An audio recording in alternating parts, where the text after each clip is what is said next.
que é bem fácil observar como ocorre a transmissão e os cuidados básicos com tricomonia. A balantidíase ou balantidiose, causada por um protozoário chamado Balantidio coli. É o único que é ciliado. Quando você estudar doenças provocadas por protozoários, elenque aquelas causadas por flagelados, a maioria, que é o que mais cai, ou por esporozoários. Ciliado único é o Balantidio coli, já falei, é bem tranquilo. Não entram em detalhes, só cobra que é protozoário. Malária. Ao lado da doença de Chagas, malária é a parasitose mais cobrada no país. Nós vamos observar as duas no final da nossa explanação. Toxoplasmose. As universidades vão começar a cobrar toxoplasmose. Por quê? Porque é uma doença importante. Por exemplo, 20% dos casos de defeitos de visão em jovens em Porto Alegre é por causa da toxoplasmose, transmitida através de fezes de gato e através também de carne de animais, desde que ela esteja contaminada e crua, como carne de suínos. Mais uma vez aqui, a questão é a toxoplasmose congênita. Se a mãe tiver toxoplasmose e engravidar, normalmente esse toxoplasma pode estar em qualquer lugar do corpo. Normalmente ele tem uma preferência lá pelo nervo óptico. Muitas crianças nascem com grave deficiência visual ou até cegas em função da toxoplasmose congênita. Então, toda mocinha antes de engravidar tem que fazer vários testes, inclusive para ver se tem toxoplasmose ou não. Fungos é mais tranquilo. As doenças causadas por fungo são chamadas de micoses.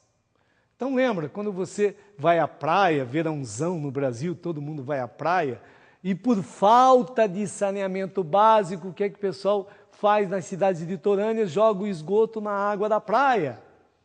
A gente brinca, diz que as praias do mundo viraram grandes caldos de cocô, e você vai lá e toma banho. Muitas vezes volta com manchas na pele e tal. Ah, está com micose. Micose é doença provocada por fungo. Sapinho, não confundir sapinho com herpes, hein? Herpes, vírus. Esse sapinho, normalmente em criança, né, é fungo. E agora os vermes. Gente, euminto quer dizer verme. Portanto, eumintose é uma verminose. Imagine você aí na sua cidade, olha que legal, mulher adora ouvir palavras bonitas. Imagina você tem um monte de vermes ao mesmo tempo, você virou um consórcio de vermes. Aí você vai à farmácia e fala para a mocinha da farmácia, por favor, eu quero um antieumíntico de largo espectro. Cara, ela se apaixona. Isso causa um orgasmo científico. Agora, se você não estuda biologia, não estuda verminose, lá na farmácia você vai pedir remédio para bicha, aí vai passar vergonha, né? Portanto, plateumintos, vermes achatados, plates achatados. Quais são as principais verminoses aqui? Esquistossomose ou esquistossomíase. Olha, Enem, quem fizer Enem, cai quase todo ano. É uma das endemias ao lado de malária e chagas que mais cai em vestibulares do Brasil inteiro. Pessoal do Nordeste, já que a larva entra ativamente pela pele, logo se o indivíduo nadar em lagos, lagoas contaminadas, chamam de lagoas de coceira. Tem até musiquinha que diz, nadou, coçou e então pegou. Isso é cultura geral do Brasil. E os vestibulares cobrem exatamente isso. Portanto, olha bem a esquistossomíase. Na sequência, a teníase. Duas tênias, hein? A tênia solium e a tênia saginata. A tênia solium, transmitida por suínos, e a saginata por bovinos. Aqui, gente, por favor, muito cuidado, porque adquirir teníase, a gente adquire ingerindo carne de suíno ou de bovino, desde que esteja contaminada, crua ou mal passada. Para você não confundir com a cisticercose humana. Cisticercose humana a gente adquire ingerindo o ovo da Taenia solium, com água e alimentos contaminados. Ou, por exemplo, se alguém tiver teníase e acaba sujando a mão, fazendo uma má higiene e levando a mão à boca, pode ingerir diretamente o ovo que saiu da tênia que estava no seu próprio intestino. Mas, normalmente, água e alimentos contaminados. Por que é tão importante? Porque essa larva vai insistar na gente da mesma forma que insistam no suíno, no caso, no suíno. E na gente pode insistar no cérebro, causando a chamada neurocisticercose. Olha, cuidado, hein? A gente ouve principalmente velha dizendo: tá vendo? Não pode comer a carne de porco porque tem aquele vírus do porco que vai para o cérebro. Coisa nenhuma! Adquire cisticercose ingerindo o ovo da tênia e não se ingere o ovo da tênia com a carne do suíno, mas sim com água e alimentos contaminados. Cuidado que se pega muita gente no vestibular. E finalmente a hidatidose. Faz muito tempo que eu não vejo vestibulares no Brasil o pessoal entrar na questão da hidatidose. É só saber que existe e que é causado por plateuminto, os nematodas. Aqui há uma questão de classificação, mudou, alguns falam nemateumintos ou simplesmente nematoda. Quais são as principais verminoses aqui? Ascaridias é o carro-chefe dos nematodas, o Ascaris lumbricoides ou lombriga. Olha aí que é extremamente importante se saber o ciclo evolutivo do Ascaris. Olha, e as outras que caem de vez em quando, você observa na tela. A ancilostomias e onecatorias é o amarelão, conhecido como a doença do Jeca Tatu, cuidado, cultura nacional. O bicho geográfico, que é um parente do Necatori e do ancilóstoma. A elefantíase é extremamente importante. E, finalmente, a oxiuríase, que é o temor da criançada. É aquele vermezinho que vive lá no intestino, à noite desce na região anal para colocar seus ovos e causa um intenso prurido anal. Prurido é coceira.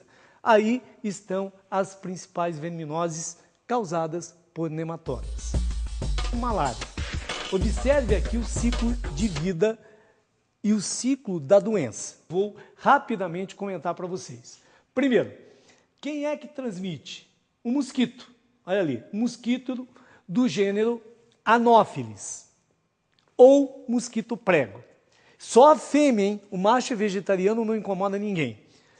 Como que transmite? Através da saliva.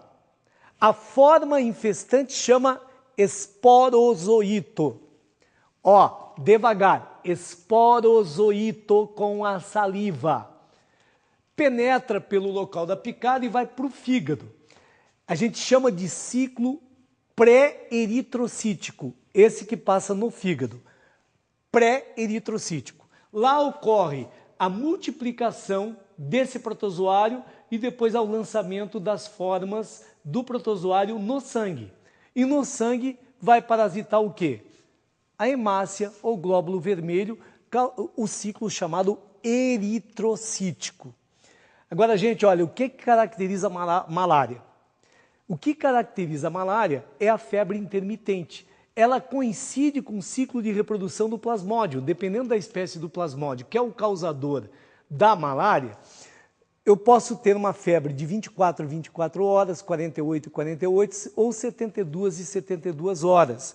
Por quê? É o ciclo de reprodução dele no interior da hemácia. Observe aqui, ó, quando há o final da reprodução, há o estouro de hemácias com a liberação de novos protozoários que vão parasitar novas hemácias.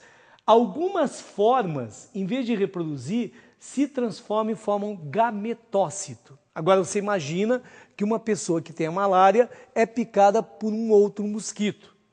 Esse mosquito se contamina com o sangue dessa pessoa, levando esses gametócitos, que viram gameta masculino e feminino, na parede do estômago do mosquito. E aí? E aí lá na parede do estômago do mosquito vai haver uma fecundação. O gameta masculino se funde ao feminino, formando um zigoto que sofrerá a reprodução assexuada. Ao sofrer a reprodução assexuada, forma novos esporozoítos que migram para as glândulas salivares do mosquito, estando pronto para infectar uma nova pessoa.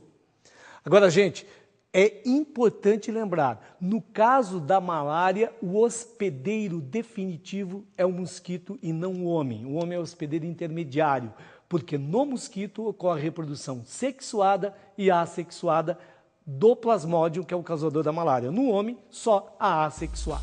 A doença de Chagas, olha como é importante. Como é que ocorre a transmissão da doença de Chagas?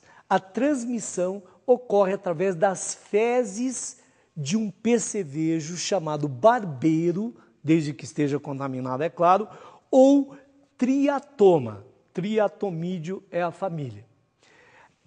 Quando ele vai picar uma pessoa, ele defeca no local em que ele vai picar. Evidentemente que fezes de um percevejo que tem esse comprimento não é uma coisa enorme.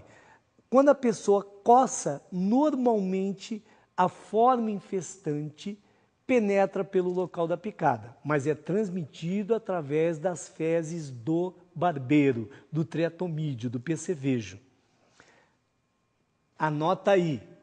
A forma infestante chama tripanossoma metacíclico. Tripanossoma metacíclico. Agora, ele vai espalhar pelo corpo, vai para o fígado, a pessoa pode desenvolver a doença ou não. Se desenvolver a doença tem 3 etapas. A primeira é a implantação. Vai fazer febre, vai fazer uma taquicardia, etc. Normalmente, a segunda etapa da doença, se a pessoa desenvolver, ela é muito longa, tão longa que às vezes a pessoa morre de outra coisa e não disso. Se a terceira etapa vier, é aí que a pessoa normalmente vai a óbito. Observe ali, ó. Por quê? Porque o tripanossoma vai fazer ninhos e multiplicar no miocárdio. Olha aqui os ninhos. E ao desenvolver no miocárdio, vai fazer com que esse coração tenha problemas muito sérios. A pessoa vai a óbito por deficiência cardíaca, há inchaço desse coração, como incha também fígado e baço. Portanto, normalmente o chagásico, quando morre, morre por uma cardiopatia. Guardou? É extremamente importante. Então, transmite com as fezes do barbeiro e na terceira etapa vai causar deficiência cardíaca. Gente, cansou? Fica tranquilo porque você vai acertar, são essas endemias que vão cair. A gente se encontra num próximo momento. Um grande abraço, um grande beijo para você e força, hein? Estuda que vale a pena. Vai estar na universidade quem tiver feito mais exercícios. Vá fazer que você vai guardar automaticamente o que se cobra. Um grande beijo.